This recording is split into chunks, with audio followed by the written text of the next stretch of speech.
Me in studio live, it's Osha from SOM Lawyers. Hey, welcome back.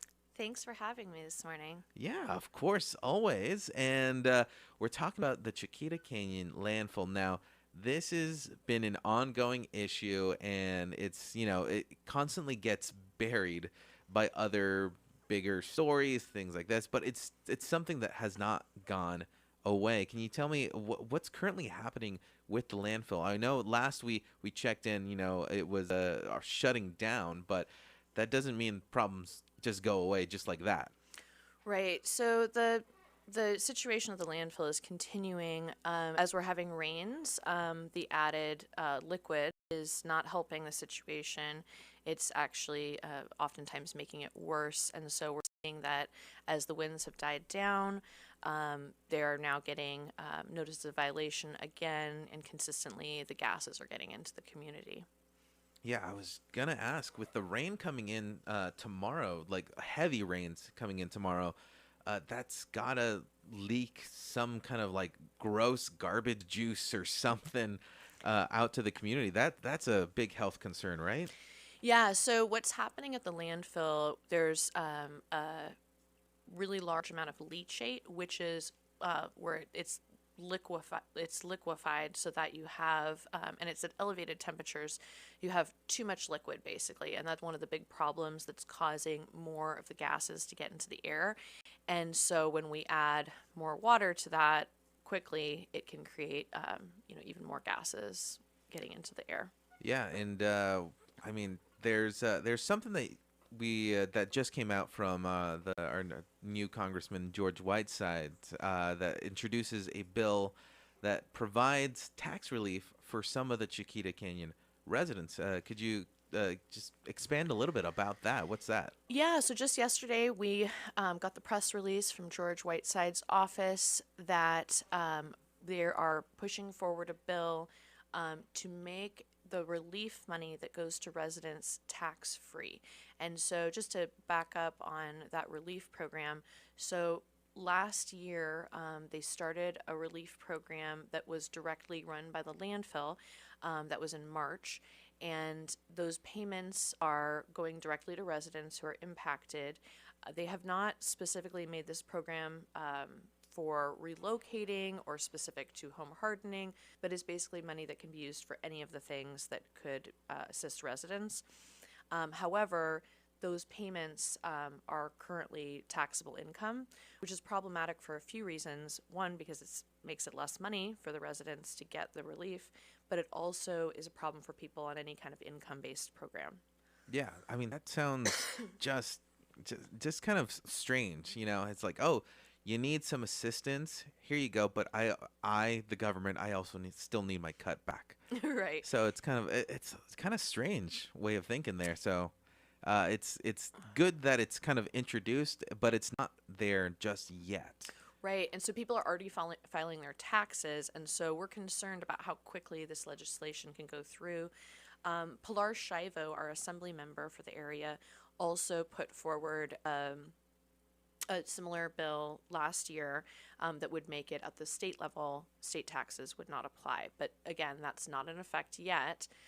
That's still moving. So we're hopeful that both at the state level and federal level, that can go through quickly enough that people won't have that money coming out of the relief that they're getting, but also that people will not lose their eligibility for any kind of income-based program that they're on. We have a lot of seniors and people that are low income in the community.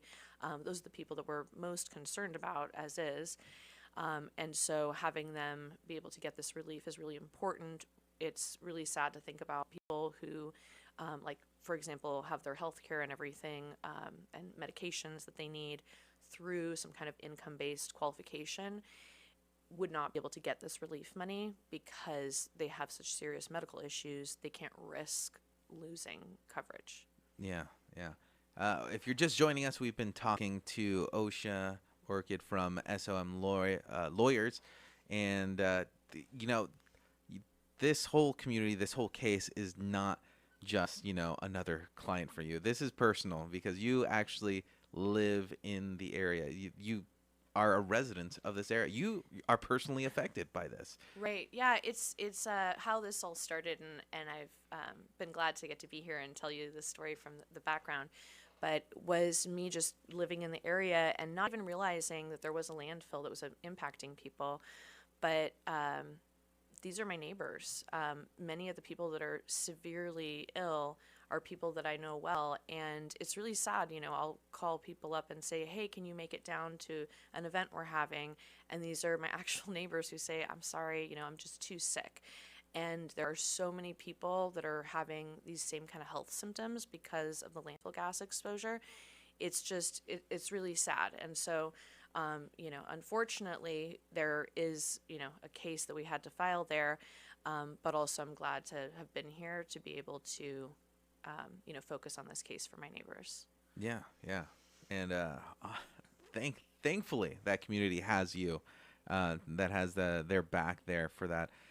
You mentioned off the air here that you guys had an upcoming event where I believe Whiteside was actually going to be there touring the place. Yeah, we're hoping to see Congressman Whiteside and Pilar Shivo on President's Day. Our event is from 10 to 2 at the AME Church in Val Verde.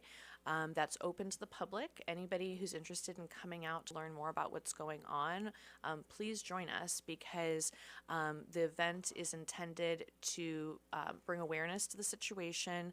And what we'll be doing is we'll do a short screening of, we have a short film that we put together that highlights what's happening for residents. It's about 15 minutes. So we'll start with screening of that at the church. Then we will walk together down to see where one of the air monitors that's in the community is, and talk about what that air monitor is picking up. And then we'll walk further down the street. It's Lincoln Street, and this area is called the President Street. So we thought it was the right time on President's Day, when people are off work, to invite people out.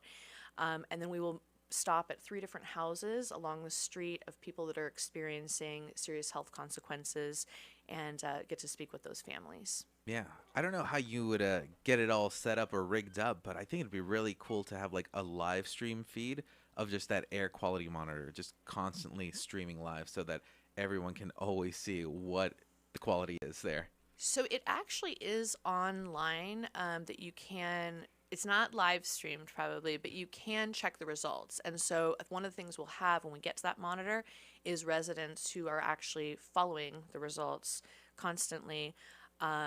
Talking about, one thing is how the air monitors often are down. So while everybody's trying to very closely consider, how bad the air quality is, and if they should leave the area at various times or stay inside, sometimes that data is not available. Ah, I see. I see. Well, we've been talking to Oshea. Oshea, thank you so much for coming in. If somebody wanted to get more information about this case, or even had some other questions for you, how could somebody get in contact with you, keep updated with you? Yeah, so the easiest way is to go to our website. It's somlawyers.com. That's M as in Mary. And there you can get all the information about the case, contact information for us. You can also reach us if it's easier to just call on the phone.